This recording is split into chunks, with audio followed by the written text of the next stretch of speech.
the subject that we're talking about right now. Obviously, in the room we already have Joshua, Pinda, and Yael. Thank you guys very much for coming in. We will be expecting you guys to let us know where are you from. Even if you're in the kingdom, let us know. Are you coming in from Peaks Peak in Tlangano, Simunya, Big Bend, Mbabane, or Manzini? But if also you are somewhere in the world, let us know exactly where you are, because we want to know just how much of a global community we have with us here this morning. Lovely. So let's look at what's been happening this week. Hey, what have you noticed? What are the stories you've picked up on? So obviously the Madagascar tonic is picking up a lot of traction, you know, and we were just, I think we were having this conversation yesterday that why is it that when a remedy comes from the West, we call it medicine, and when it comes from Africa, we call it a concoction. Or muti. Or muti. What's going on with that? We need to sort of like review that. What's going on? Well, it's stepped up. It's now a tonic. Oh, okay. So we're slowly bridging the gap. So you'll remember last week we came out with it. There was a lot of write-up in the press, even on social media. Yeah. Lots of people had ordered it, and we were now saying, well, this is not a cure for COVID. And I think what we need to understand is we are very far from the actual cure. But as if I had a flu, I would take some supplements and things to help boost my immunity. Essentially, I think what the tonic has come out to say is this has properties that can really help our immunities, and it's good. So at this time, I think it's just something that that has been discovered. And so now what I think is so exciting about the story is, firstly, we needed to know, oh, is this something that we can formally say can help within the COVID space?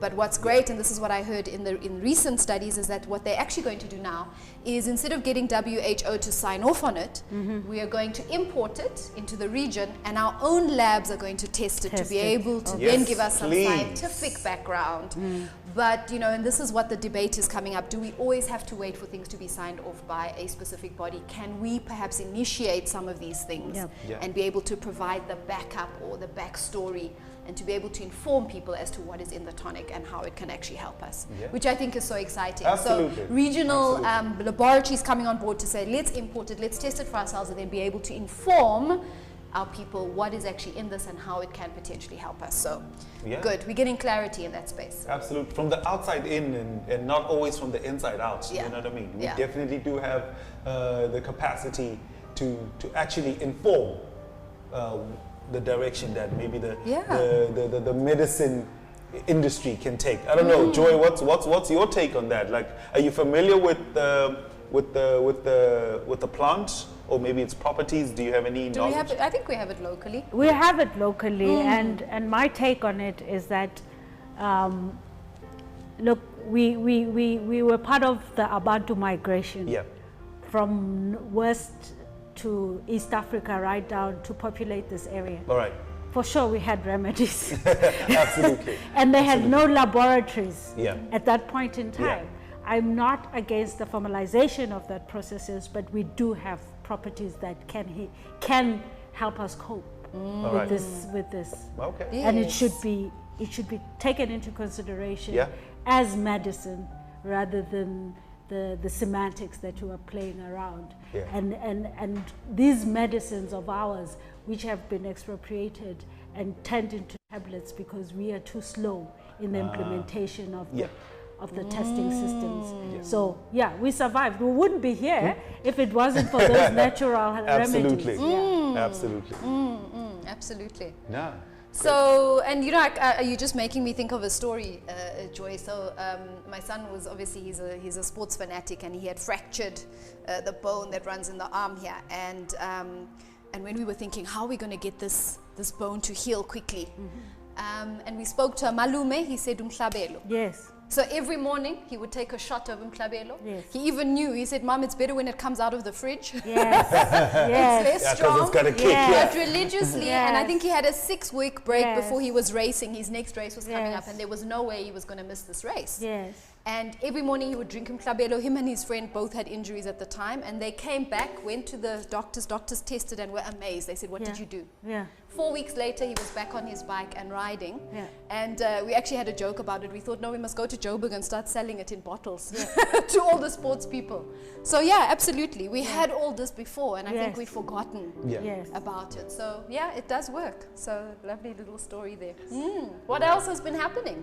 All right, so today is the International Nurses Day, and I think now more than ever, we definitely do recognize and appreciate the work that the men and women in the medical space are doing. We're definitely in a space right now that needs all hands on deck, and we appreciate the time, the effort, the sacrifice that you guys are making out there. Siyabonga. Thank you very much. Thank you very much. Absolutely. I think just to recognize the frontliners across the world, not just in our Eswatini, not actually in the region, not on our continent, but across the world, the people who are selflessly putting their lives aside to help others and to really push through this. It's incredible. And I think, you know, obviously we've seen across the world how people have been applauding the first line helpers. But we just want to applaud you in the screen and just to say, you know, thank you very much for the sacrifice you're making for others to heal, to be well, and for you know, just within our space. So we just want to applaud you. So across the world, we just say thank you very much for what it is you do, and we'd like to ask any partners, any clients there today, if you're in the food industry or in delivery industry, if we can just maybe make a small gesture to say thank you, deliver some food for lunch, for a meal. As you know, they're running shifts. Nurses are not resting, and they are really very important in this fight against COVID and keeping our nations and our people safe. So please, let's deliver something, even if it's a snack. If you bake, let's send a cake, some biscuits, something nice, just to say thank you. I think that would be a lovely gesture. Just to remember them and to let them know that we're thinking of them. So yeah, thank you to our nurses today. Absolutely. And of course, one of the biggest news that's on the streets right now is there has been a shift or a movement. Like we said, every week looks different in this COVID-19 period. And this week, we sort of like kickstarted our economy again. What does that mean? That a couple more businesses have been opened or allowed to operate again, as we're now slowly trying to get things, trying to get into a rhythm that will allow us to strive and survive during this COVID-19 period. And of course, when that happens, there's always going to be confusion around who needs to open, who can open, who cannot open, why, when, and how.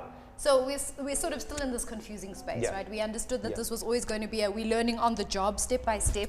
Let's see how it goes. So yeah, there were confusions. So obviously today, and it's still in the paper, it's navigating the church assembly space. How many people can we reopen churches, yes or no?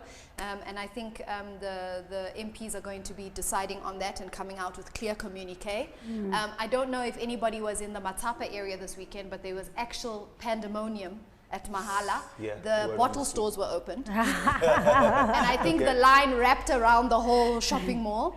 And eventually, and sort of cops had to come in to allow people just to respect the social distancing and to manage the space. But literally from sunrise to sunset, there were people Friday and Saturday. And now they've decided to close it. I think it was just too much. Shelley, I don't know if you have info on this, but word on the street is people were actually camping overnight, like as they were setting up as early as 1 a.m. in readiness for the opening at 8 a.m. of the bottle store. Of the bottle stores. But you know what is bringing up in my thoughts right now, sitting here, is that we have such dependencies. Whether it's alcohol or religion. We want to flood into, we are not used to living without alcohol. We're not used to living without our pastors. And we flushed into the spaces where we kind of reaffirm our confidence or find a way of managing and coping with the stress, because it is scary not to have that access to things that feed us, where emotionally, spiritually, And this is what the story of the alcohol and the churches is bringing out for me. Oh, yeah. Sure. wow. Very interesting. Definitely, definitely, because it was definitely quite a deep end for a lot of people to be thrown in probably the most stressful time or period in our lifetime, and then your coping mechanisms are taken away. So it is definitely has been a true test or challenge to the individual, to the human being, in terms of just like, what else can you fall back on? What else can you go to? You know, when your usual sort of like coping mechanisms are taken away. But and it's the habits, right? And I think, and it's this thing is also freedom of choice. So I like to stay at home, but the minute you say you must stay at home, all of a sudden I want to get out. You know, the minute you say if I'm able to have a glass or go and purchase a bottle of wine, I'm happy. The minute you say no, you can't go and purchase, I all of a sudden want it more. So it's interesting how behaviorally and in our spaces, the minute we are very dictating on those terms and conditions, we want it more. And when there's a freedom for availability, we are sort of more relaxed in that space as well. So that's also quite interesting. So there was actually somebody saying that they, before the lockdown, they were sort of like an introvert. They preferred to stay at home in their private space. But as soon as the lockdown is lifted, they are going to every single event. They'll even go to the opening of an envelope, as long as they just have to leave the house and go somewhere. To the post office. Just to go and have an envelope stamped. Something. Okay, so we've got some more people joining us. Good morning to you. Good afternoon, wherever you are in the world. It could be a different time zone. We have Kevin, we have Felicia, Bridget, Kim, Martin, I'm looking there, is it Charlene? Kevin Thring, good morning. Dumsani from Finco, lovely to have you, sir. Philippa, Wincy, Sandra, Sue, thank you so much for joining us. Please tell us where you're from. I know many of you are regulars and we love you, and you're joining us again, so thank you very much. But let us know where you're from, if you're from the wonderful Eswatini, or if you're from somewhere else in the world. We just want to give you a shout out and say hello. So thank you for joining us. As you know, we're talking leadership, a very important subject. All our subjects are important, but I think it's nice to actually just go into the space of leadership. So if you're joining us, I hope you have your questions ready. If you don't, please be inspired by what we're chatting about in the room today. We are with Joy, if you're joining us. Lovely Joy and Dwandwe is with us this morning. And so we're going to jump a little bit into that topic for the day. But thanks for joining us. Please remember, if you are on Facebook, we are also on YouTube and Instagram this time. Instagram. So please, whichever platform is best for you, where you're getting the best quality sound and pictures, please log on to those different platforms, and please invite your friends and family as well. All right. The more the merrier. Before we dive straight into it, shout out to Linda Rego, Pinky Nyandoro, and of course Daniel Toro in the background, making sure that we come to you live and direct. That's the technical team that's handling business behind the scenes. Thank you, of course, once again to Net Worth, our sponsor for this here live stream.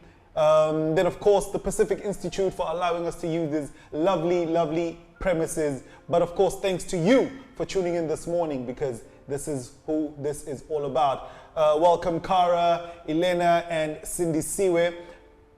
Guys, please forward your questions, your comments, your queries as we're having this discussion about leadership in crisis. And of course, when we're talking about leadership, we're going to have to dive straight into the subject of identity as well. And I believe our guest in the studio will help guide us in that direction. Shelley and I are just facilitators of this conversation. We are by no means experts.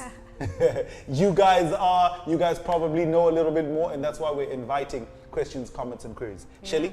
Great, thank you so much. So I think we're going to jump into it. As you said, leadership in crisis. It could mean a few things. Is leadership in crisis at the moment? or are we talking about leadership in a moment of crisis? Yeah. So we left it to you to decipher, ladies and gents. So we'll see which way you leaned on that one. But I think just to jump in, I'd like to introduce Joy. So I met Joy a number of years ago, and I will remember the first time we met. I was with a dear friend, Yael, and you were talking about your book at the time, Aksigo Gwami Gwebantu. And you did a presentation on the book, and you asked us to sign up, and so we did. And then one morning, so beautifully, you arrived at the offices. I was at Gone Rural, or Bomage Rural Projects, as we know it at the time. And I remember seeing you in the doorway, and you were like, hi, and we both sort of jumped up, hello, and you were delivering the book in person. And I thought that was such a beautiful gesture. And ever since then, we've had a crush on you, Joy, and we're consistently having teas and coffees, wanting to know what you're doing and what you're learning. And so we're very excited for you to be here today sharing that with us. But just to let you know a little bit more, so as you know, Joy is an author. Aksigo Gwami Gwebantu, Unearthing King Sobhuza II's Philosophy is the title of one of your books, but you've also written another two books, am I right? And one is called Releasing Monkeys. Yes. And the other is Spirit of Kwanzaa. Yes. Okay. Now this book, Aksigo Gwami Gwebantu, you will be releasing second editions, hey? Yes, I will. Okay, very soon. So Joy Dumsile Ndwandwe is your full name. Okay, and Joy is also completing her doctoral studies at the moment at the University of South Africa, research chair on development education. But I think what's also really inspiring is you are currently pursuing the establishment of your spiritual and academic project, which is the Indigenous Knowledge Hub. Yes. And I'm always so curious in that space. So really around indigenous knowledge, and I specifically love that space. And what it really is, it's about integrating modernity with indigenous knowledge, and it's embedded within dignity, values, governance, and the list is endless in that space. And I'm hoping you'll just share a little bit about your research and your thinking in that space as we delve into it. So indigenous knowledge, Joy, can mean many things for many people. Yes. Share with us your view or your take when you say indigenous knowledge. Okay, thank you very much. We've had a very, very amazing journey on indigenous knowledge, working with you with Gone Rural, and now we're here today. But what is of interest to me is that I started this journey with the King Sobhuza book, and then I landed in indigenous knowledge because I studied accounting. Oh, wow. And I went into municipal finance. And when that career ended, when I retired at 42 years old, I started this journey. And that sort of puts it into perspective of how I had absolutely no idea of where it's going to end. And now it's resonating within my soul into this spiritual and academic project that I'm working on. And therefore I needed to have a PhD to be able to be legitimate in this space, because this is an absolutely new space for me. It's only 16 years and you met me 10 years ago. So, but what indigenous knowledge, how I've, in the 16 years of this journey, how I've put my nail on the indigenous knowledge space is that I look at epochs. I look at the prehistoric, historic, and contemporary. And therefore, when I do research, fortunately, archaeologists and other academics have done that preservation of that prehistoric knowledge systems and the historic. So that's how I contextualize that if it comes from a prehistoric era and a historic era, that's indigenous. Because what we have now in the contemporary space has been infiltrated by so much modernity, and infiltrated and not integrated. Because that's why the institute that I'm striving to establish wants to integrate. And when you integrate, you're saying this is knowledge within its own right. And therefore it's not begging for acceptance, which is what the historic pretty much did to our knowledges, is that it begs for space in the academy as it's built by the Western school of thought. So we're saying we want to integrate this indigenous knowledge with modernity because it's a knowledge within its own right. And that's what the spiritual and academic project wants to do. Sure, that's beautiful. Yes. Yeah, I'm very excited and leadership about that. Yes. is one very important aspect that I did my master's on. And I was looking at how can we basically say everything that we are is only based on the historic aspect of our lives, which is colonialism and apartheid. Well, it's interesting, Joy, that you say that, and I think we've had this discussion. Yes. So often, Yes. our story starts there. Yeah, no. And we forget that there was an existence and stories that which I call the prehistoric epoch. Yes, That's exactly. But our from. story often starts with slavery or occupation or, and I think we need to be, and I love that, we need to almost shift the lens. There is a story before that. And I like the and there's fact a that lot of freedom and other things that come in that story. And if we started our story or his story in that space, it would flow and result in a very different way of thinking. Am I right? Fortunately, UNESCO has done a fantastic work. There are volumes, about 8 volumes of research that's been done from the prehistoric to the contemporary. And that's where I get most of my evidence from. Okay. And imagine this, walk with me and imagine this journey that was taken by our forefathers when they decided to move out of the equatorial and the Rift Valley to populate this area. What did it take? It took basic innovation, which was either the stone or the iron, because we were at that stage, to just cut the first forest for us to channel our energy into populating this area. That's where leadership comes from. The person who cut the first and said, this space is no longer enough. I am going to look for other land. And here we are finding ourselves in this part of the world because we had leaders who decided to go against all odds and believe that there is this place called Southern Africa. And when you walk with that journey that has been recorded by academics, then you realize how much leadership resources we've had. And they walked with barely nothing. Seeds, barefooted, respecting the cows because they needed the cows, so nobody was jumping on the ox wagon. They were walking with the cows. And you can imagine what it means when you start looking at the Zambezi River, when you start thinking of the mountains, the amount of leadership that needed to organize people. And of course, there had to be surveying of lands and looking at natural waters where you can now plant the sorghum. We were on sorghum that time. To plant and wait for the harvest so that you continue with the journey. So that organizing all those people required a lot of leadership. And in my research, that's what has been fascinating. And what was I looking for? I was looking for the principles that were driving this, because it cannot just be organized chaos. There had to be driving principles. And what I found 5 principles that were driving this migration south. Please share with us, what are those 5 principles? This is belief in the Supreme Being. There had to be tremendous belief in Supreme Being. And it's not boxed in a religious context. It's just a spiritual belief there's a Supreme Being. That's why people were following the sun. And today we have a Malangeni. They were following the sun during the journey. All of those totemic, with Dlamini cutting his own path and Dwandwe cutting his own path and Sibanza cutting his own path. Everybody was following some totemic energy. But that totemic energy was centered around this fundamental belief in the Supreme Being. Ntu is the unifying, because we are all Abantu in this region.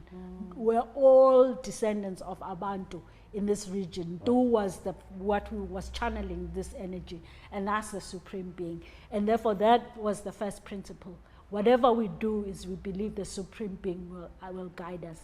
And then cosmic and social order believing that the best place is to place people. As leaders, we must place people in their context. And that's why you find this connectivity within tribes and clans.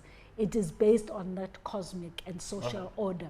To create that order, you had to have these formations that were following a particular leader, and this leader of the clan became a source of identity. Therefore, the resonance between the followership and the leader was based on that clan and tribe and totemic relationship. And there was also harmonious human existence and coexistence. And all of these were in harmony and coexistence with nature, the ecology, the people's ecology. We had to manage the ecology. We had to know that, oh, now the monsoon is going to come. Yes. Therefore, how do we make sure we escape this environment? We had to make sure we deal with famine. Yes.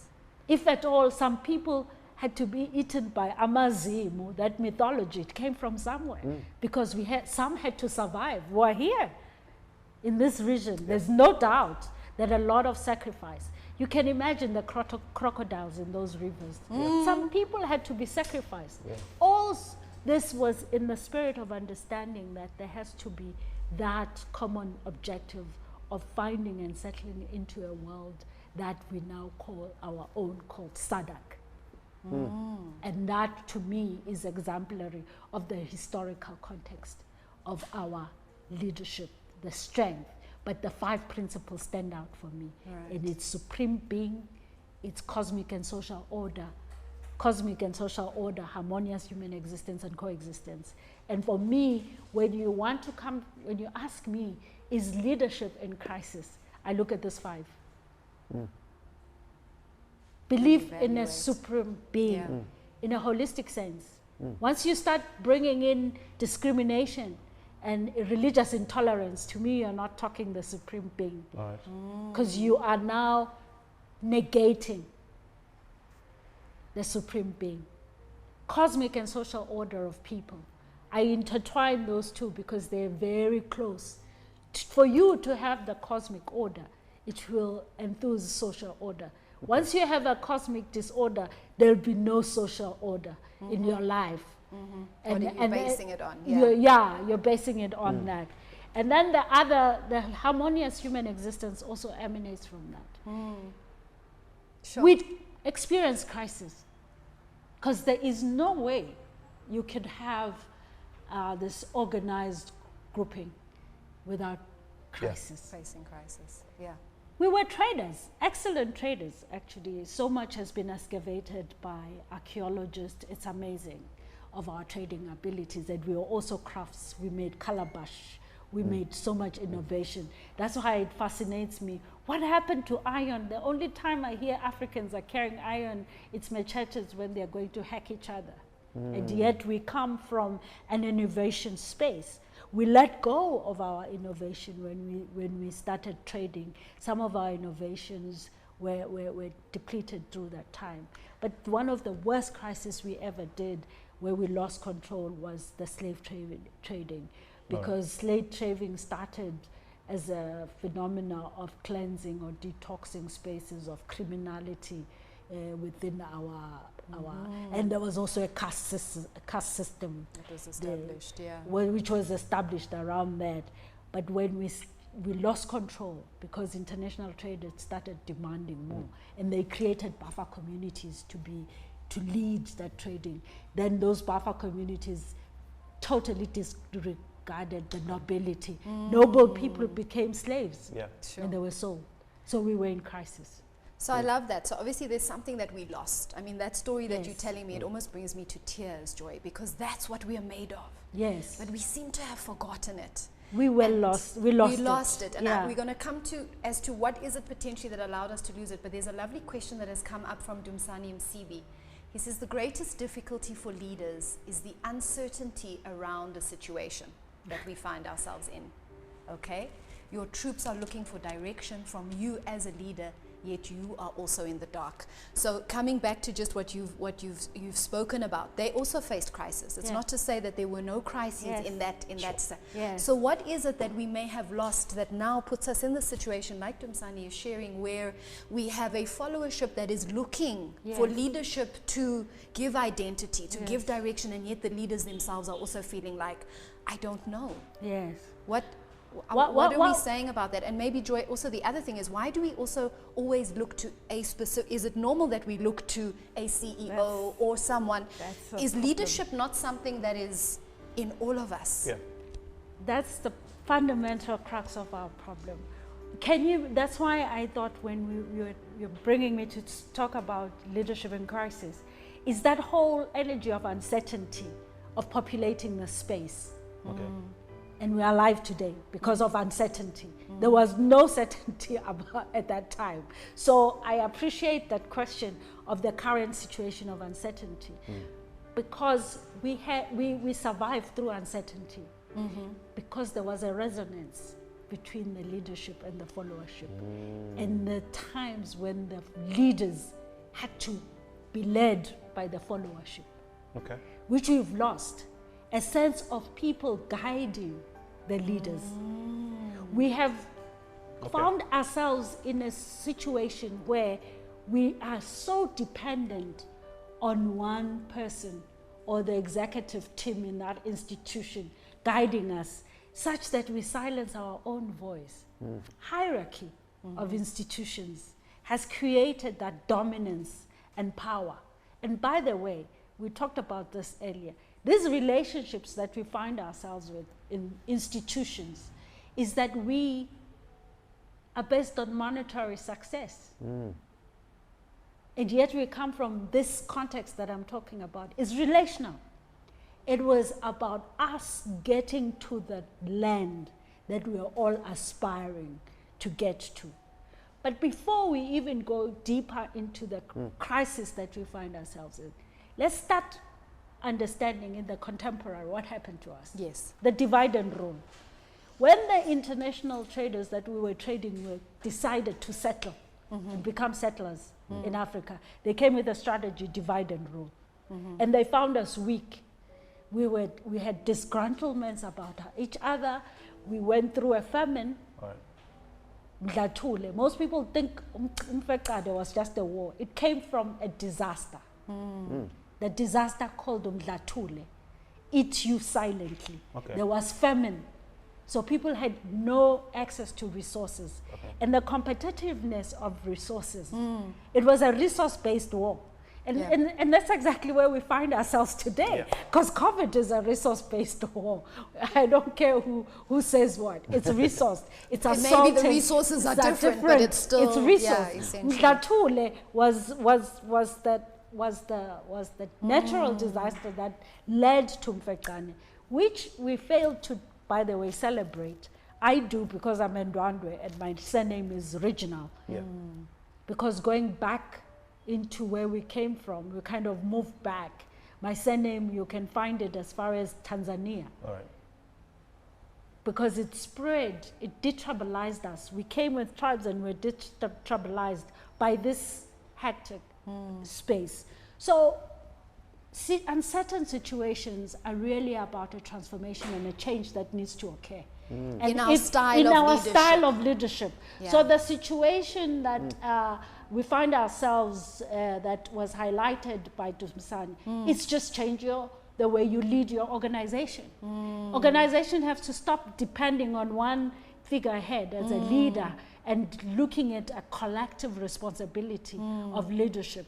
Go back to the place where people sit down together and decide who is going to be sacrificed and given to the crocodiles for us to get to the other side. Because decisions like that are coming. The crocodiles today is retrenchment. You know, nothing much has changed. It's just the circumstances, and there's monetary decisions that have been taken. That's why it fascinates me to look at the indigenous context and find that the realities are not different. So sure, that's so powerful what you're saying. And I think just to be clear, you don't have to actually throw anyone to the crocodiles. Yeah, but no. I think as an analogy, what we're saying is getting together with minds, because we all have a creative soul in us.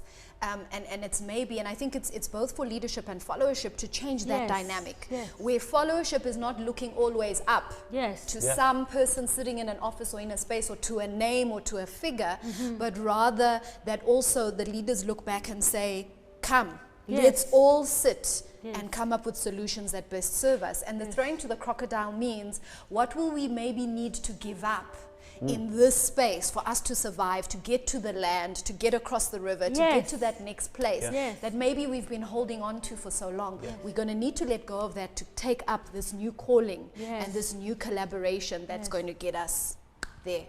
Sure, that's so powerful. Jabu Nkuli Lam Lovu has a very potent contribution.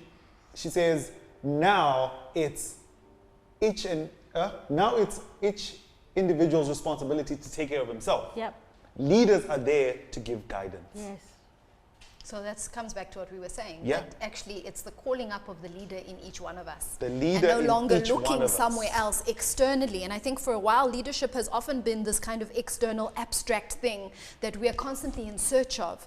And yet we've forgotten that there is a leader in each and every one of us. And it was created around this context of divide and rule. I'm not bashing the colonial, but they have to take we all have to take responsibility. Because what we did was, when we got into that belief that the government will save us, when we knew we were blessed with land and we let go of the land to go and look for sustenance in private and public sector. That was what we as followers now, we must take responsibility, that believing that the only way we can actually survive is to let go of our land and go and be servants of a master. You know, that is one thing when we believed urbanization is going to sort out our problems and employability is going to sort out so our looking problems. for a job, looking for a being job, employable. being employable became the dominant paradigm. And that's where we found ourselves in this mess. And yet, governments all over the world can never satisfy 100% of the population. It's impossible. Systemically, they are not organized in that way. So when we take that thought of saying, where's the crisis? The crisis is that governments can't organize everybody in social order. We've got to chip in. Yes, land was dispossessed, I understand that, but we also lost our dignity by thinking that if we stop plowing the land and go and plow in an office, we're going to be dignified human beings. So now what's the fight? Monetarization of success, which is now being assaulted very violently by COVID-19, specifically. It's here to say, excuse me. Doesn't matter. It doesn't matter. I don't care how many billions you have. I'm going to get you. And the people who can save themselves are the people who have access to the land, because they don't have to see anybody for days and work on the land and dignify themselves. But we've forgotten We've forgotten that. How to draw How to draw ourselves into, how to plant, organize our own space. All those things we used to eat. We don't see them in the fields anymore. And they're very expensive. I mean, I went to a restaurant that used to sell them. They said, it's unsustainable. It's too expensive. People want baggers because it's cheaper they can afford it. So the whole uncertainty that I was trying to map, that it's really prehistoric. But what we've done is we've let go of our fundamental principles of how to organize ourselves. We've allowed to be fragmented by religious implications, by letting go of our own guidance on supreme being. Try sit next to a Muslim, you're going to start feeling that there is something wrong with them. And yet, if we co-create as a united Africa, as one people, because we are one, irrespective of our religion. And that's what we have in common, is this belief of a supreme being. Yes. Actually, when we look across you know, all the groupings, that is something common. So surely we are more alike than we actually are different. And that's where leadership becomes a sustainable place, because we are not personality politicking for the sake of creating and fragmenting society. We're really now focusing on the core issues. What is wrong with the system? What systemic interventions can come in here, rather than wasting time on what is your personality as a politician. And that's why when I say I want to train leaders, I want to give them these 5 principles, that I don't care. Whatever public utterance of a leader, can you please give me feedback on how you rate them? Whether that person is a traditional leader, whether that person is a political leader, whether that person is an academic leader, whether that person is a public sector leader or private sector leader, or media, by the way. Media is just leadership itself. And if you went through with this lens and you started reading at some of what we put out in the media in these 5 principles, you start seeing where we are in crisis. So there is no specific person or personality that's in crisis. It's a systemic crisis. And for me, it becomes dominant in the era of when we participated in slave trade. And yet slave trade became that downstream because divide and rule surfaced. And the divide and rule created us into political parties, tribalism, and all sorts of cohorts that became this Bantu stance that we are now in our thinking, because we are so xenophobic it hurts. Because we've forgotten we are Abantu. We are one people. Man, I think just one thing that jumped out at me in that space is that we have let go or forgotten the fundamental principles of living that have kept us going and that have brought us to where we are right now. And I'm actually reminded of a quote by Malcolm X, and he says, the one way to get a people to never do anything great is to make them believe they never did anything great historically. And that's exactly what's coming up right now, is that we have forgotten who we were, or who we are. What we came through. We've forgotten who we are. And now we're just so caught up in something that we don't even understand. And that's why we're going further and further into the space of divide, and further into the space of chaos, because we're just caught up in something that we don't understand, and we've forgotten who we are. And that's why when we talk about leadership, we have to talk about identity. Very importantly, sure. Yeah, no, ladies and gents, if you're just joining us, this is a beautiful morning and we're discussing leadership in crisis. We left the question mark at the end, or the exclamation, depending on how you see it through your lens. But we're here to ask ourselves, essentially, is there crisis? Where is it? What is leadership? All these questions that we consistently ask ourselves, but especially in the context that we are today, Joy. And here's a question from Bridget to speak to that specific issue. What do leaders do if employees, so generally in the space of followership, don't follow COVID regulations? So here we have kind of a leadership directive that has been given, and yet we have people who seem to be choosing, perhaps, not to follow those regulations. Okay. What is that telling us? How do we read this? What do we do?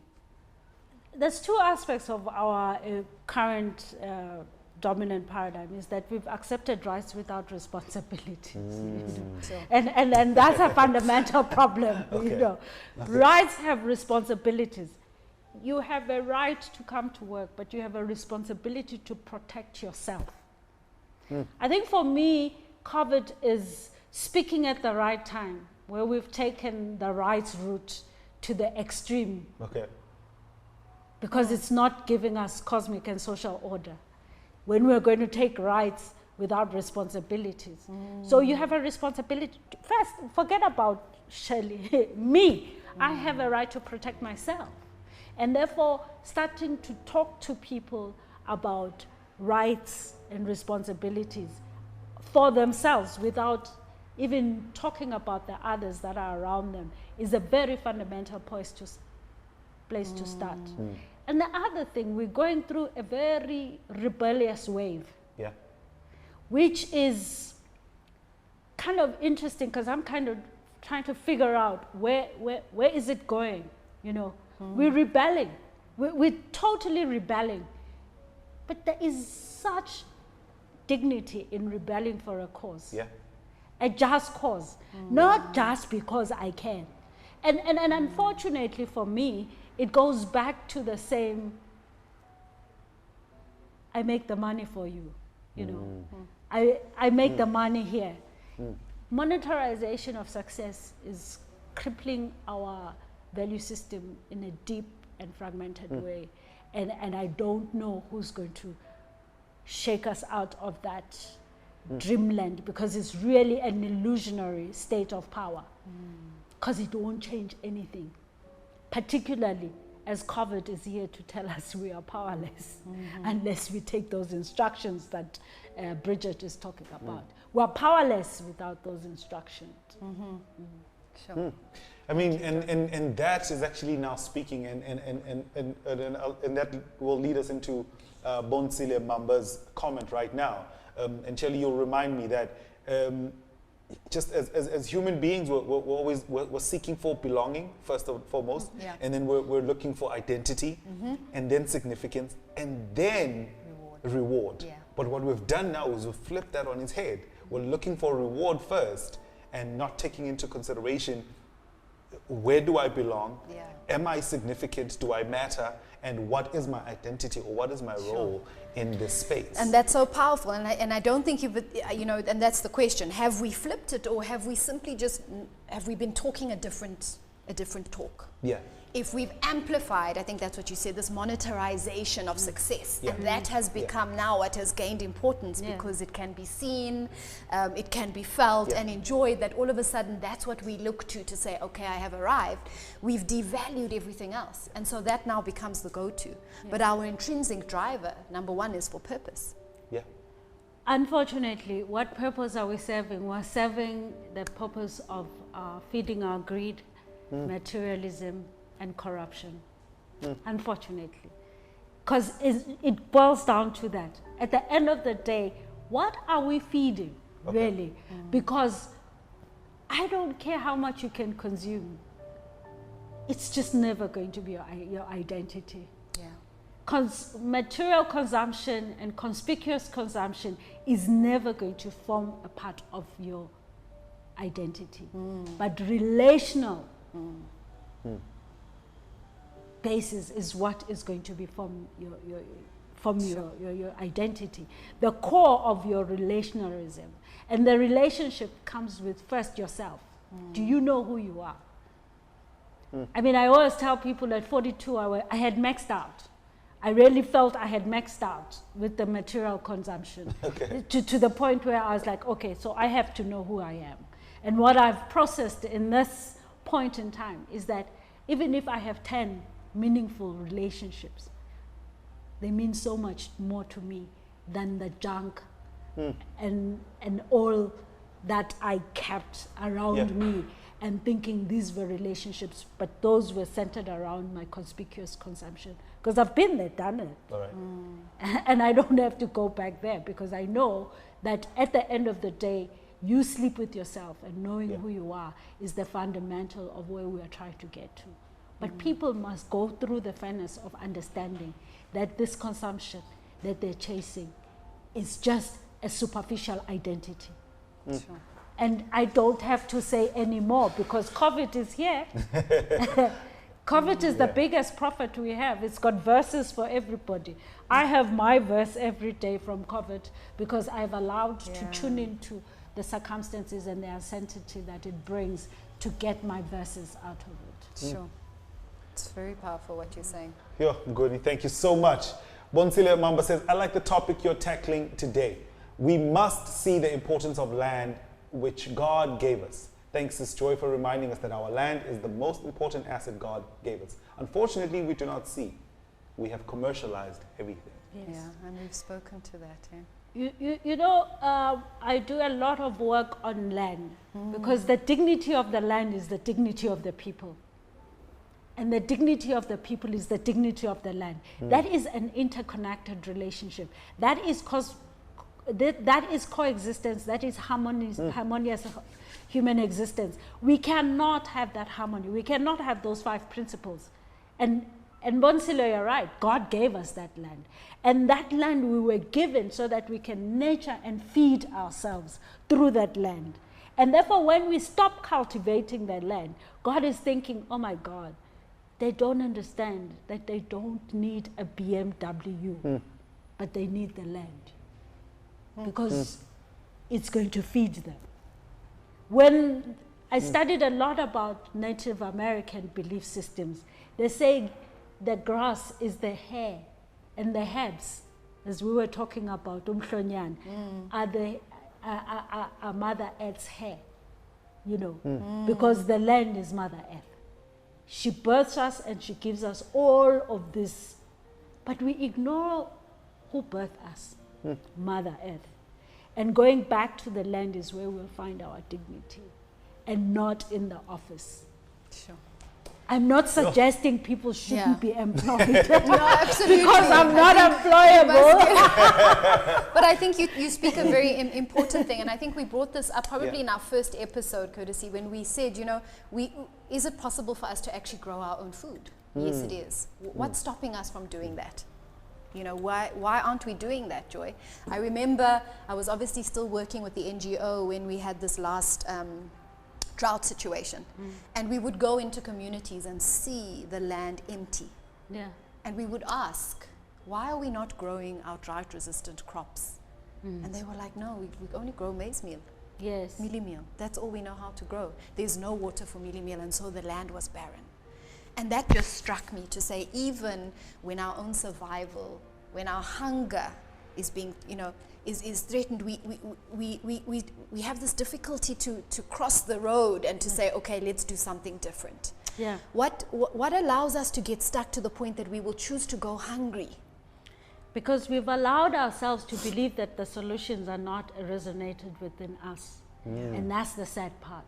How do we give in so much power to the institution called government, public and private sector, which are the dominant ones, to believe they will feed us? It's a conversation that needs to happen. And returning to the land is for those who are seen as poor. You know, for me, poverty is when you bring me a can of fish. Because to me, that's poverty. I want to get the pumpkin leaves from the garden. And it's become such a commercialized lifestyle. They call it what? Vegan. Yes. It's so expensive. It started as organic, and now it's even, you must eat from the source. Hello, we've been doing this for generations. And I've taken this, Shirley and Courtesy, to a point where it's very personal. I refuse to pick up weight, because I can't imagine how the indigenous woman was this humongous size, because they had no fat in their food. That's my personal leadership. They woke up at 4 o'clock and worked the fields. So very, very little time to become this absolute person that fills the house, because land was important. And this is the personal leadership that we need, to take that into our own hands, my life, with limited resources, to live healthy. That's very powerful. Yeah, and Joy is now touching into something that's very important. How do you lead yourself before you can even lead others? And I think that's exactly where leadership starts. Shirley, do you want to take the So we've got some lovely questions, and thank you so much for interacting with us this morning. Sandra Weatherson, now it makes more sense that service to the people is leadership. A picture in which the leader makes sure that those being led maintain their dignity. Thank you, Sandra. That's so huge. Thank you, Sandra. You're giving me goosebumps. I know, thank you. And I can't walk from Saturday's workout. In parenthesis. But when it comes to health and wellness, Sandra also a real ambassador for that. So we're also talking about that, Sandra, and I hope that's resonating with you. So thank you for what you're doing in that space, making us all more aware of what it means to be strong in our health. So yeah. Paul and Kambule, thank you for your question. Leadership is needed in every sector, says Paul. Leadership is to take action and follow your beliefs. Take action at the right time and take responsibility in making change through influence. And it's understanding, I think, that influence, and this comes back to what we talk to being locus of control. Very often we blame the external factors, right?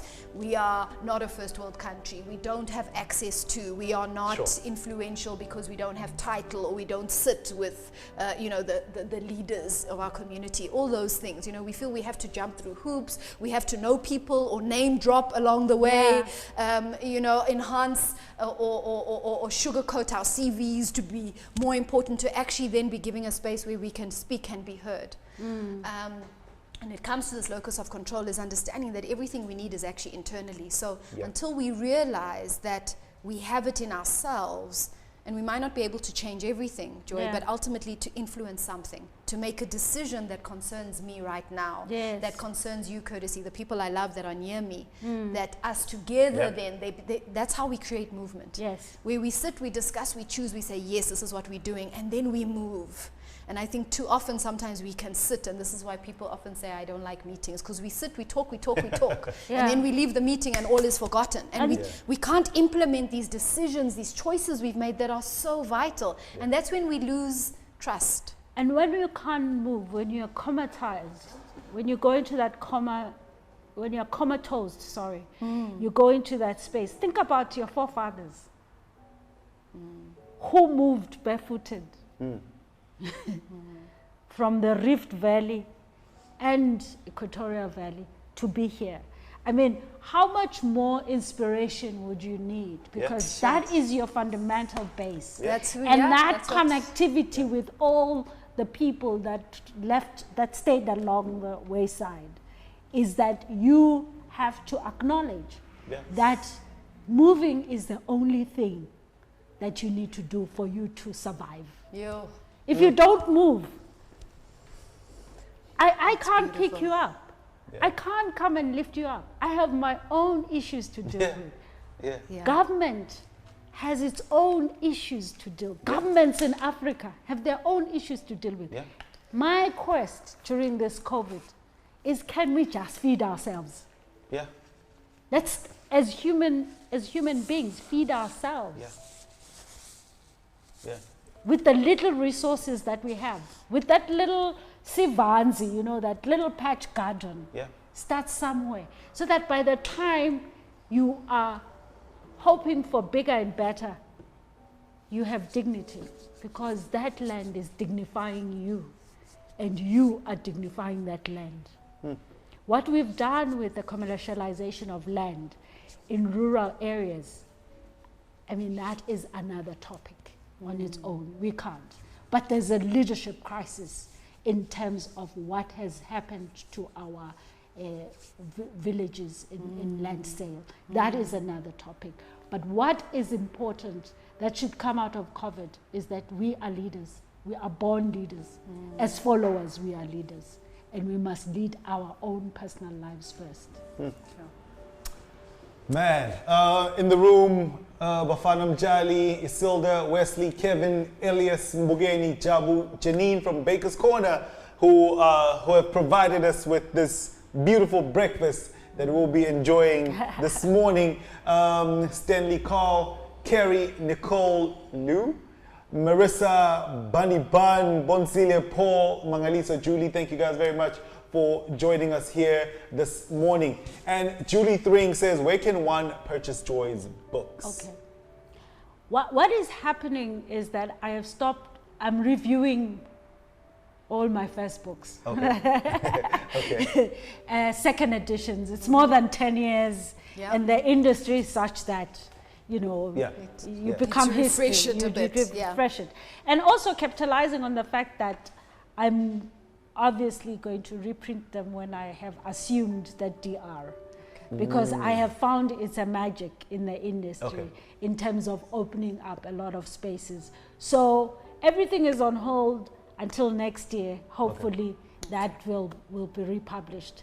I am doing a lot more on reviewing the books, but the publication will have to wait for that official DR, because then that's going to brand me also in a different light. That's beautiful. And obviously we will be, we'd love to also share that evolution and how it's working, so that people can get in touch with you. Joy, you know, when I was just reading out a little bit on your CV, and there's so much more, ladies and gents, you know, I took little snippets out, but it's so rich. And, you know, when we spoke about indigenous knowledge embedded in these values, dignity, governance, peace, you know, feminine power, education, religion, there's a question, and we discussed it a little bit before we went on air. And it's kind of this idea of, and this is just something I was listening to. So there was a gentleman who contracted COVID and had to go into isolation. He survived, was treated and recovered from it, and now is back at work. And he was sharing the story of how in the community they don't want him there. They're almost wanting to push him out. And this is his home. We have this word called Ubuntu. And we use it either loosely in many different interpretations. But generally speaking, I think what we understand from Ubuntu is this sense of community, where we come together, we help each other, we are not isolated. How do we have Ubuntu and stigma coexisting? Is it possible for those things, when we talk, you know, through the subject that we're talking, how do those two things coexist, if in fact they do? Okay. You know, one of the interesting things is when I started my research on my PhD, I wanted it to be Ubuntu, you know. And then as I was going along, I was like, okay, I'm failing to see this, because the tensions are really hard. The decisions that come with that trail, this Ubuntu becomes very glaringly diminished, because decisions have to be taken. So we explain the phenomena of Emazimu having devoured some people because they've disappeared, or some people were given sacrifices along the way. Who knows what happened? I wasn't there, just my imagination. I couldn't tap into it. And when we discuss it as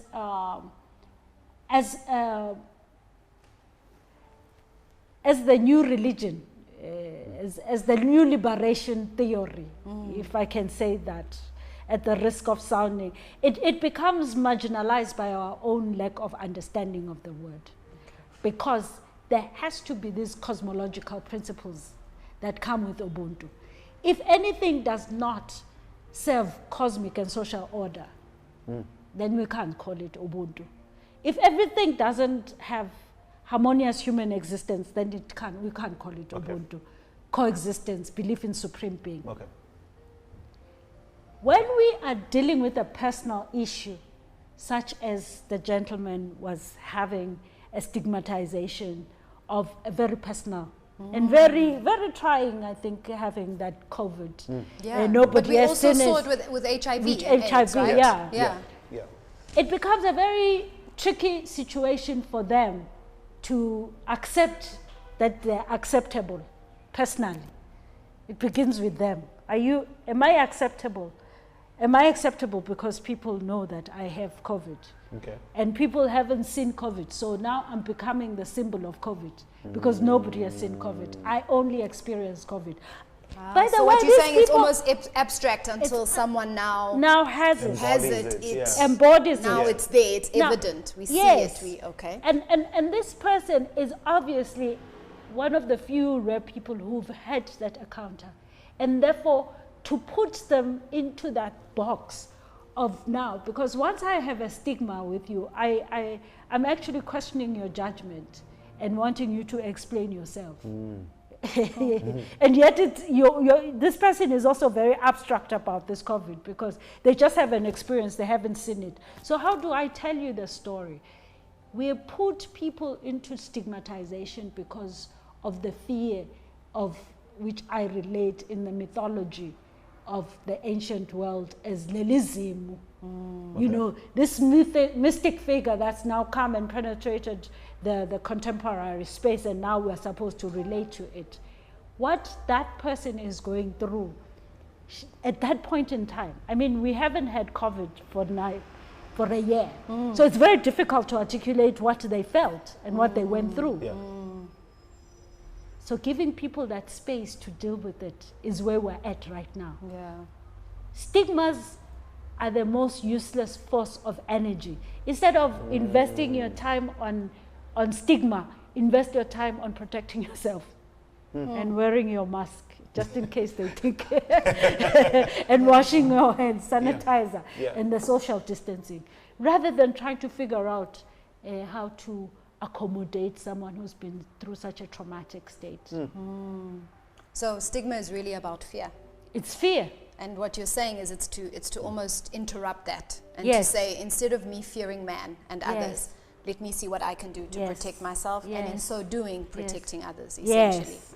Yes. But I mean, we understand how fear, infiltrates every space that we're in, and what it does is it separates us. But it we pushes needed, us apart. Shelley, we needed to be brought to the space. In indigenous context, you don't come in between people when they're standing and talking. You But go we were around. doing that now. So we needed this assault violently to be taken back to the context of saying politeness, mere politeness. Why come in between people? If those people are talking and they're spitting and laughing, you're going to get it. So we are taken into that place where we now have to go back, because social distancing is indigenous. It's not a new concept. It's not a new concept. But we're learning it as new because we forgot it. We right? have to unlearn the way we've been living life, Sure. in order to relearn what is within our DNA. Because listen, we haven't forgotten it. It's in our DNA. It was practiced by our forefathers. Yeah, I think the question is, how do we extract it? How do we pull it back into what is obviously a conscious space? And you have that lovely quote about what is the definition of illiterate in today's space? Yeah, it's actually by Alvin Toffler. It says, the illiterate of the 21st century is not the person who cannot read or write, but it's going to be the person who cannot learn, relearn, and unlearn. Yes. Yeah.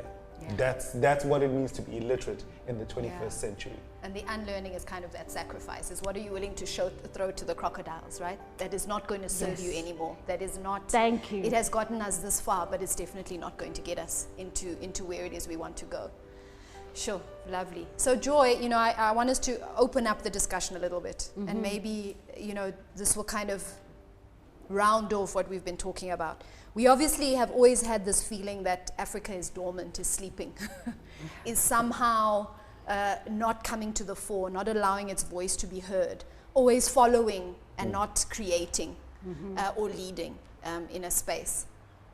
Perhaps from your perspective, why is it that it seems to be that way? And if we look even for our nation of Eswatini, but Africa as a continent, into where we should be moving to, where we should be going, what is it actually going to take? What are some of the things that we really need to be deliberate about throwing to the crocodiles if we are serious about getting to a place where we remember who we are, where we can face crises, where we can be strong, where we can lead, where we can come up and say, here is a herb that can help us, here are ideas that can improve our lives and livelihoods. What is that going to take? Thank you, Shelley. I think you're now speaking about my project of that spiritual and academic project, because I'm leading. Most people ask me, why aren't you in a leadership position? I said, I am in a leadership position, leading from behind, and now I'm going to step into that into that indigenous knowledge hub and lead a recreation of our indigenous knowledge integrated with modernity. That is where I have found I can be that face for Africa. I have many colleagues in the region that are doing that, but from the Swazi perspective, and as a Swatini, we are in good space to do that, to take that leadership of recreating that African dream, instead of being about the dress, the language, and the food, and the dance, into actually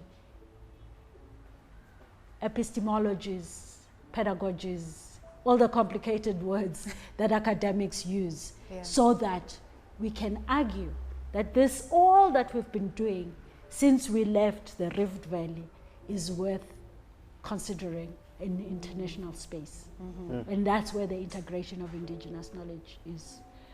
our problem in Africa has been centered around how we have lost our own dignity and don't want to reclaim it. And the dignity becomes a very fundamental part of it, is that it lies in our own knowledges and standing strong and believing that our knowledges deserve that space. And this space can be created by us being a new generation of leader. I'm not going to go and sit and be a parliamentarian, because that would be a useless space for me. Yes. For what I want to do. I will not going to go and be a cabinet minister, because that would be a useless space for me. I want to go out into the world with serious knowledge systems and argue internationally about the relevance of this country from an indigenous knowledge space and the relevance of Africa from an integration of indigenous knowledge and modernity. That is a completely different leadership. I can't do yesterday. I mean, look, we're 52 years of age, and we've had so many ministers. Let those who are interested in that space do that. Let's recreate. Let's create new leaders.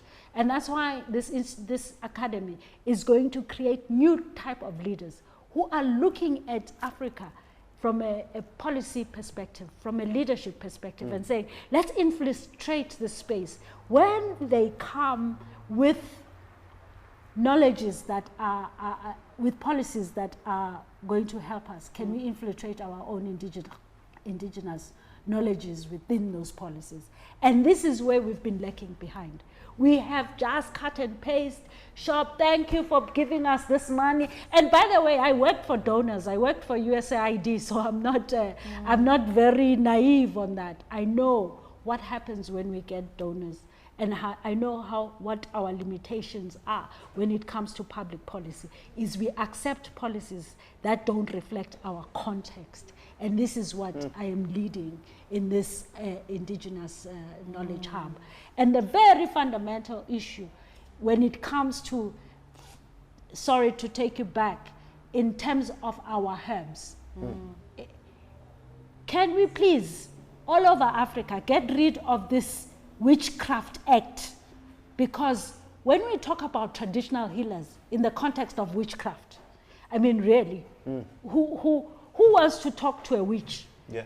I want to go and interview a traditional healer, not a witch, because witch and traditional healer are two different concepts. So we are going to waste time and again, and we won't evolve in a systemic way, because we're talking about systemic institutions that were created to negate our knowledges.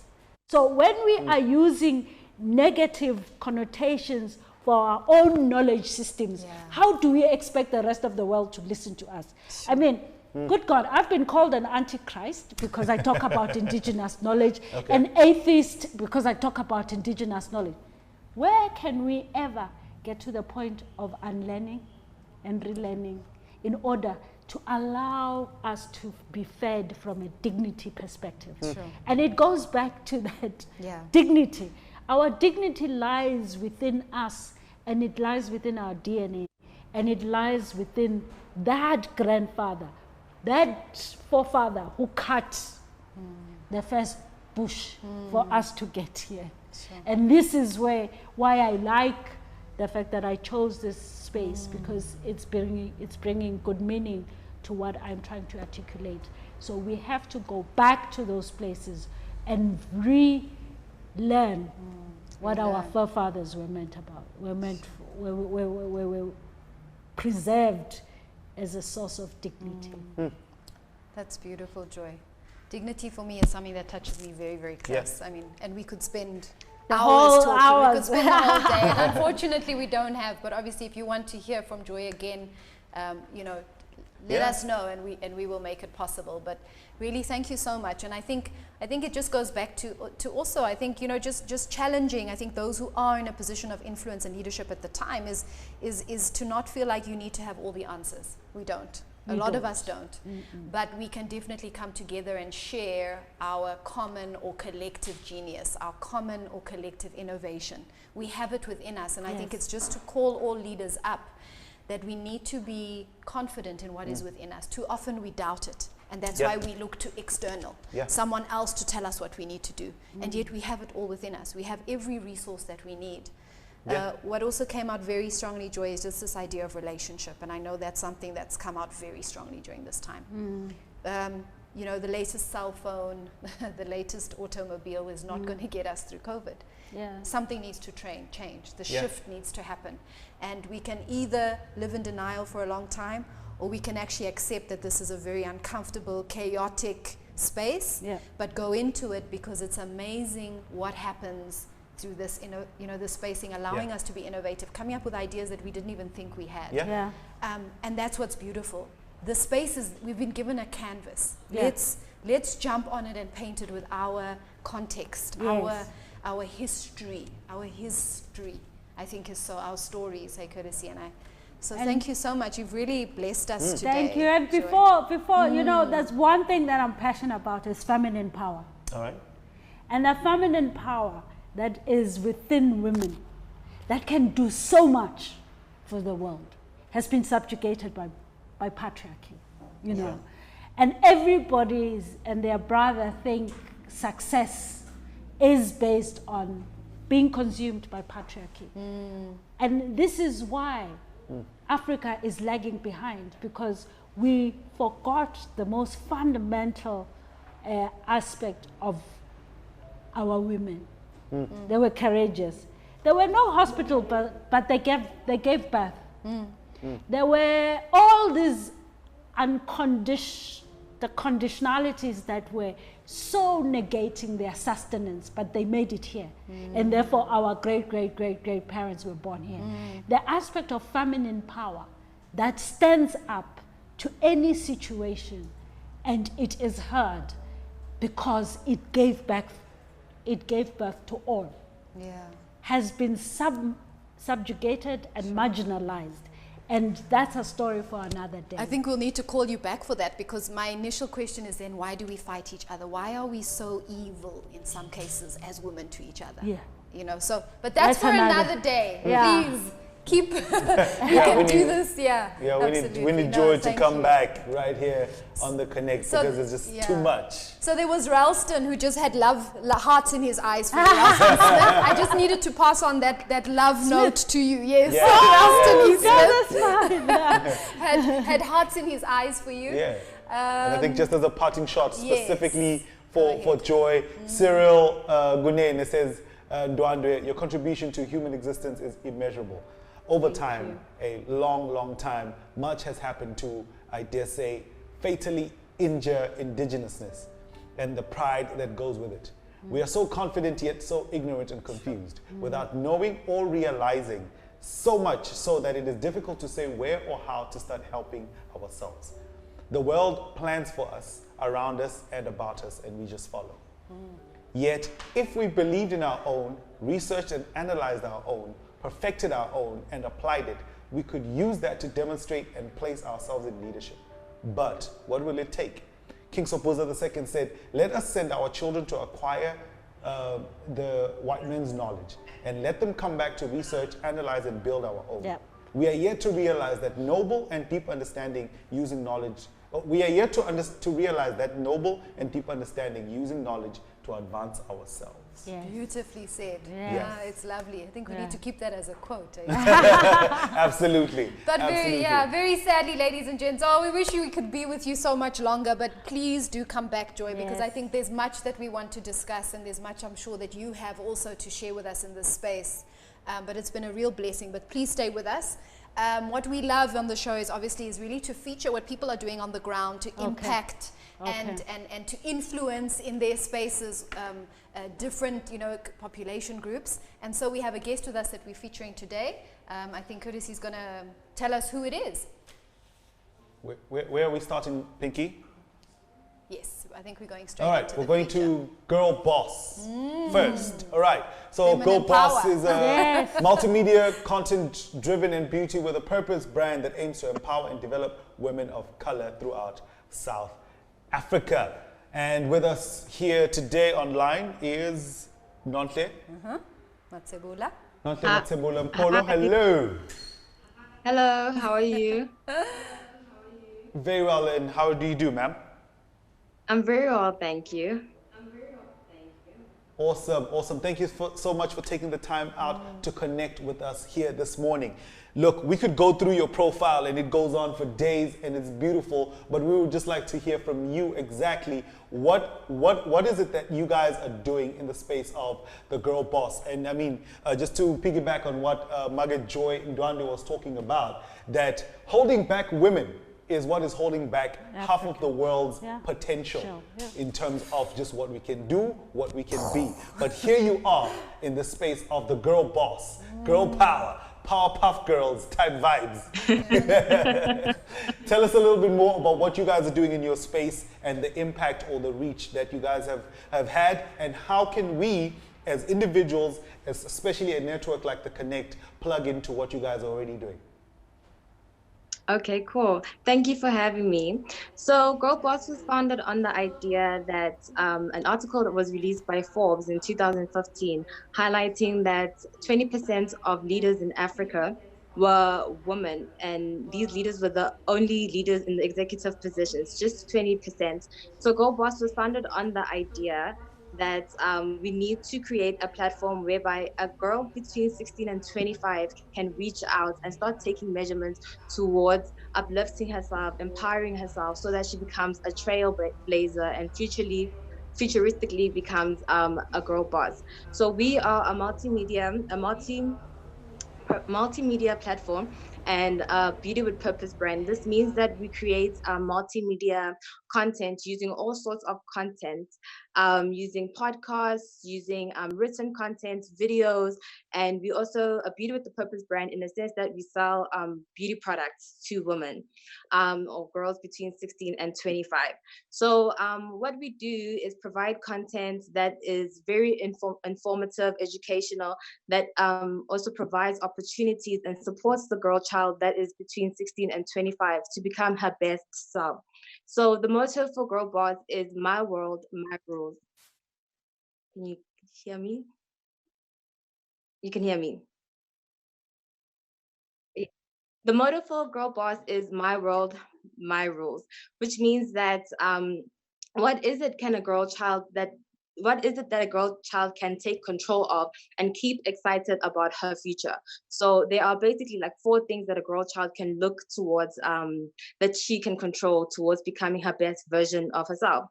So that's emotional health, that's mental health, that's physical health, and that's spiritual health. So what Girl Boss tries to do is provide content that is constantly uplifting and constantly providing an energy and motivation behind those 4 health reasons that a girl can become her best self.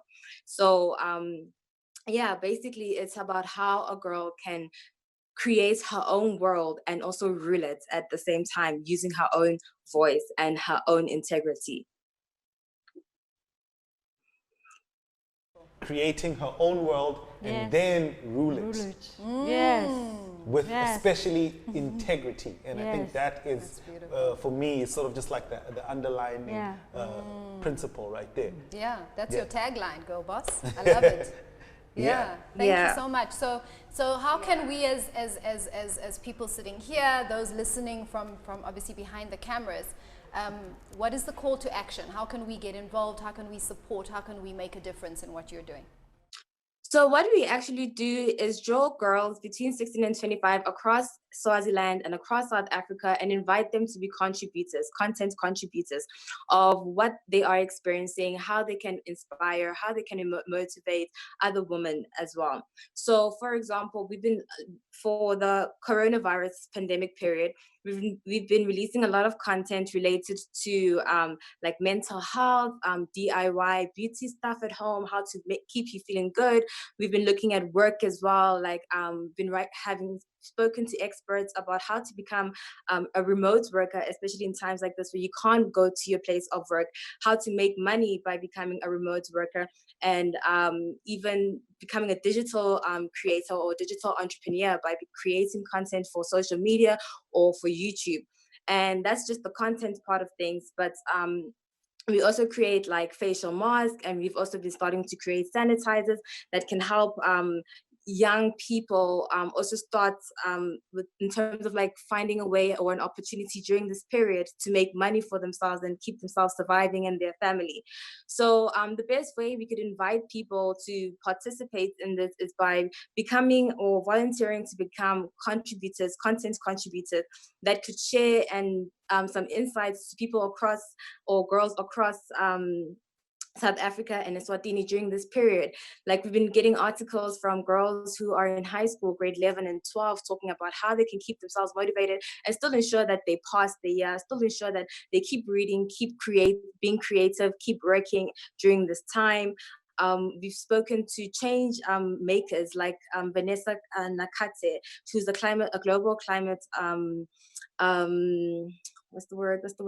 a global climate activist, and Zuleika Patel, who's a young gender activist as well. How to inspire girls to also follow their passions and their dreams, even if there are low voices. So it's the same thing that goes back to what Mama Joy talked about, the feminine power. So we try to establish that from a really, really young age, and we really encourage girls to volunteer and to be part of us, to start working on themselves at a very, very tender age, especially knowing very well that girls have been marginalized and have been rejected in a lot of spaces. So we really do encourage girls to reach out to us, start by being a contributor. We also host a number of events where we call it bossing up, how to become the best boss version of yourself, where we interact with experts in certain industries and just some trailblazers, just to inspire and keep the girl feminine power going. Beautiful. Wow. Lovely. I love that. Confidence contributor. So thank you very much, Nontle, for coming on and sharing your story. And obviously, please keep sharing all your handles and how people can get involved with you, so we make sure we spread that on our sort of interactive spaces. But thank you so much. Please keep doing what you're doing. And I'm hoping that many out there heard the call to be a confidence contributor, sharing knowledge, influencing the space of the girls to create their own kingdom and rule over it. I love that. It's beautiful. Thank you so much. And maybe before we let you go, Nontle, I understand there is a Eswatini chapter of the Girl Boss. Sorry, pardon? I'm saying, is there a Eswatini chapter of the Girl Boss? Yes. Yes, you can find us on social media, on Facebook and Instagram, Girl Boss Eswatini. Awesome. Can you just when you log off, just throw those contacts on our comment section so that people will know exactly how to reach out to you guys? I will definitely do. Thank you so much for having me. Thank you, Nontle. Okay. Bye-bye. Awesome. Love that. Confidence contributor. Hey? That's actually a quite lovely fresh. Thing, hey? Very. It's quite fresh, especially in a time where we know a lot of people are struggling with self-esteem and such. Confidence is one aspect of ourselves that we need to actually work on quite a bit. But it does actually take you making that decision to lead yourself into that space of confidence. Absolutely. So I love the idea. Nontle was obviously sharing with us how to start businesses, right? People working remotely from home. How can we start businesses and make it work? And speaking about business, you may have noticed on our set today we have these beautiful bowls. In different colors. Joy, you can see them. They're there in the background around us. So maybe if we could share with you, these bowls are actually from Quasi Design. And Quasi Design is really about designing sustainable sort of either jewelry or sort of these bowls, lampshades, right? They're all about sustainable change, social impact, and creating responsible and thoughtful products. Today I'm donating their earrings, Joy. I don't know if you noticed. This pendant that I'm wearing is also made, what you may not know is it's all made from paper. So all the magazines that you and I buy, too many of, and then don't know what to do, well, who would have thought that you could actually change them into these beautiful bowls and jewelry. So everything I'm wearing today is from Quasi Design, and we'd like to thank Jabu for giving us all of these things to showcase with you today. So Quasi Design is based in Eswatini. All the products are handmade by local women, empowering them through skill sharing and earning a living wage. They use recyclable materials to create accessories, and it's a founding member of Swaziland Fair Trade. Now, when we spoke to Jabu yesterday, she was actually sharing with us that they have tons of orders that are sitting on the floor. They cannot send them simply because they have not been able to send goods that are non-essential. And she was just saying we would like to reach out to the Minister of Commerce and even people who are involved in the transport to say, is there a way that we could open our borders to ferry all these goods, because people are waiting for them, and Labo Magi are sitting at home not earning a wage because they're not able to export the orders. So this is a way that maybe we can help, is just to say, how can we potentially work together and come up with a with some sort of way that we can send out what we think is non-essential, but when we think that people's livelihoods are actually dependent on that, that becomes essential. How we could potentially send goods out. Obviously there are transporters that are assisting now, but the cost of getting goods overseas is very expensive. So if we know of people, or if there's a way that we could potentially subsidize or help to get these products out there, so Labo Magi can really get to earning their living wage, it would be a way that we could help. So ladies and gents, if you have any contacts, if you are someone that can somehow help, please get hold of Jabu and Doron. We will share all their handles. They are also on Instagram, Facebook. If you are in Eswatini, please get hold of Jabu, go up there. They've got a beautiful little shop, boutique shop, that you can go in, buy a pair of earrings, do something so that we can keep Labo Magi just pushing through the stage, and obviously until everything is opened up more, but we don't know when that will be. So let's just lean in and do our part. So that's a little bit on Quasi Design. And as you can see on the table, we've got all these lovely eats today. They've been provided by Baker's Corner, which is found on the 1st Avenue, Matapa, right next to FNB. Feel free to try their grab-and-go counter lines made freshly daily with locally sourced produce. They offer ready-made meals, cakes, savory and sweet platters, homemade pizza bases, and more. Shout out to Baker's Corner for hooking us up here today. You can find them on Facebook, Instagram, or WhatsApp if you want to find out just a little bit more about who they are and what they do. That is Baker's Corner, our partner this morning for our breakfast eats. You can find more details about them right here on our comments section. Absolutely. And there's other people also, ladies and gents, and we know we can't necessarily go into restaurants and bars, but who are able to provide takeaway meals. Laxi Garden, also another friend of ours who just shared with me yesterday that they are doing meals. So you can phone in, let them know what you want, pick it up on the way to or from home if you are commuting in the area, and that's also a way just to keep those companies going. When I spoke to her, I asked her, how long will you be able to survive with this shutdown? And she said, not long at all. And obviously there are staff, there are people that really are relying on a wage that they earn from the service they provide in order to survive, and they obviously have dependents and kids. We know the story, ladies and gents. So please call them up, order your favorite meal, take it home and enjoy it with your family, and you've done something small to really make a huge difference in people's lives. So those are some of the wonderful things we can do. All right, thank you very much again, Joy. It's been an absolute joy to have you. Pause. It's been a joyful day. I'm getting there. And I hope you'll come back, because there's so much more we want to dig out of this richness that you have. But you've been an absolute blessing. Thank you for agreeing to be with us today. Obviously to Net Worth for sponsoring this particular episode. To our team, ladies and gents, you don't see them, and I'm hoping we're going to turn the camera one day and show you what's happening. Normally there would be 20 people behind the scenes. We have a beautiful team. There's Linda Rego, there's Pinky, Nyandoro, there's DT in the house. Lunga. There's also Lunga who's with us. And that's it. That's the magic that puts this all together. You were here this morning and saw a little bit of the chaos that happens. Thank you. But we really thank you for tuning in, those of you who have joined us. Thank you for those who are sending you your profiles. Remember, we said we're about showcasing what's happening in Eswatini, in the region, in Africa. Connect with us. Tell us what's going on. We want to feature you. And obviously, we want your support in order for us to continue having these wonderful episodes and interacting with you and just shining a light on what is happening during this time. Okay, so that's all for us, but we need to end on a sweet note. It's been sweet right through. But many of you will know that the co-host next to me, he introduces himself as Tamsana. AKA the Courtesy of Hip Hop, and he's done amazing stuff, and we didn't even need to twist his arm, which is so great. There was no coercion. We're going to play out with a live performance from this very talented gentleman. Okay. So sit back, relax, don't cut it off yet, stay with us. We've got a live performance coming up. But thank you very much, everybody. Have a beautiful day.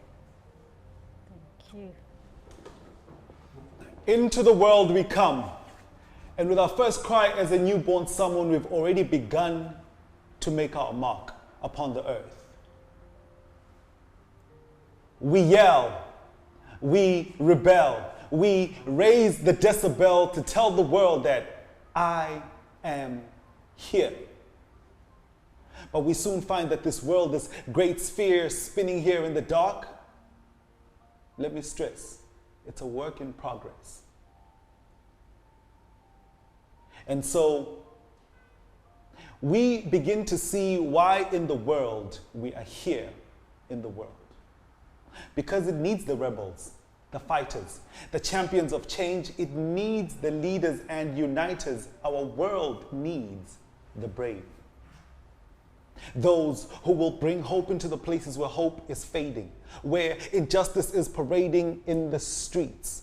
We need those who will perform miraculous feats due to the dauntless and potent belief that hope can attack, crack, and counteract the most voracious kinds of grief. We need eyes that will see the unseen and hands that will touch the unclean. We need the rebels, the fighters, the champions of change. We need the leaders and uniters. We call on the brave. But what can you, just one person, really do? One can change the full range of where he or she stands. One can shake with ripples and shock waves that reverberate with change, seismic and long range, if you will just choose to be brave. You can rise above the apathies and raise up the capacities of another and then others. Because there's even more in store if we will work as one. Together, we are better. We are stronger than just one. When we entered this world aspiring to matter, our assignment became the fight to scatter the darkness that holds us so tight in the patterns of fear. So before we say our long good night, let's leave a mark. Let's ignite a spark. So we call on the rebels, the fighters, the champions of change. Come, be the leaders and uniters. We call on the brave.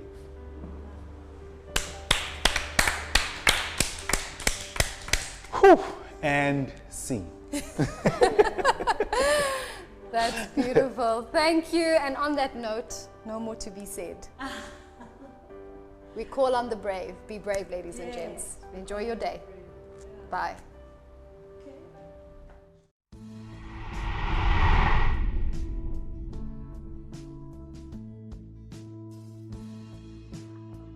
Hello Eswatini, hello world. My name is Thamsanqa Sibanze, aka the Courtesy of Hip Hop. Hello everybody, Sanbonani. I'm Shelly. For those of you who already know us through the Connect, and for those who are tuning in for the first time, welcome. Now the Connect was really about taking a chance. We had already hosted a number of in-house events where we brought people together to learn skills and share ideas. We found this hugely valuable. We always knew we wanted to continue to connect to our followers and listeners, but also to meet new people. And with everything being shut down, we thought this would be a great new way to connect. Connecting to us is not just about being able to interface. It's a whole lot more.